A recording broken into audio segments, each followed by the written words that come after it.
अस्सलाम वालेकुम नाज़रीन, मां आहियां शुएब अली उमरानी ऐं तव्हां ॾिसी रहिया आहियो BR टाइम न्यूज़। सभ खां पहिरियां शामिल कंदासीं हीअ रिपोर्ट।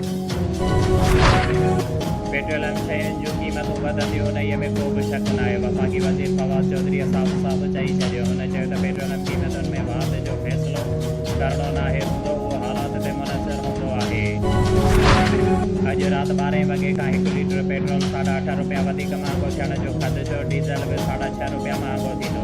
पेट्रोल ऐं मसनूआत जी क़ीमतुनि में वाध जो काबीना इजलास में बहस हतमी फ़ैसिलो वज़ारत ख़ज़ाना वज़ीर आज़म जे मंज़ूरीअ सां कंदी। वज़ीर आज़म इमरान ख़ान गुरबत में कमीअ खे हुकूमत जी कामयाबीअ जो पैमानो करार ॾेई छॾियो। हुन चयो त 5 सालनि बाद 2023 में असांजी जांच थींदी त सिर्फ़ु हिकु शइ ॾिसंदासीं त असांजे दौर में गुरबत घटि थी या न। वज़ीर आज़म खे अपोज़िशन जी सियासी मुलाक़ातुनि सां न हुन जी तबाही, महांगाई ऐं बेरोज़गारीअ जी वजह सां परेशान थियणु खपे। मुस्लिम लीग नून जे सदर शहबाज शरीफ़ चयो आहे त मुल्क जी तारीख़ में महांगाईअ में एतिरो इज़ाफ़ो नाहे थियो जेतिरो हिन हुकूमत में थियो आहे।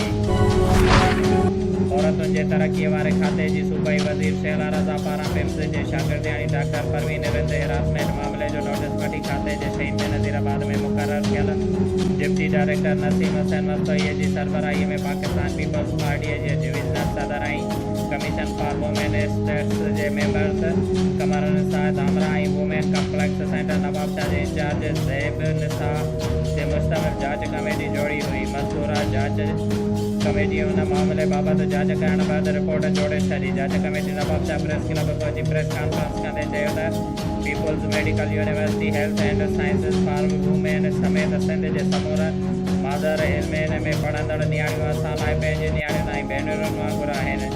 नम्रता नौशीन वारो मामिलो हुजे या अनिला रिंद ऐं फ़हमीदा सियाल जो मामिलो हुजे, जेकॾहिं असांजी यूनिवर्सिटियुनि में असांजूं नियाणियूं अदम तहफ़ुज़ जो शिकार हूंदियूं त उहा ॻाल्हि इंतिहाई ख़तरनाक आहे, जंहिंजे ख़ात्मे लाइ समाज जे हर बाशऊर फ़र्द खे गॾियल किरदारु अदा करणो पवंदो। शुएब अली उमरानी खे ॾींदा इजाज़त। वधीक ख़बरुनि ऐं अपडेट्स लाइ ॾिसंदा रहो BR टाइम न्यूज़।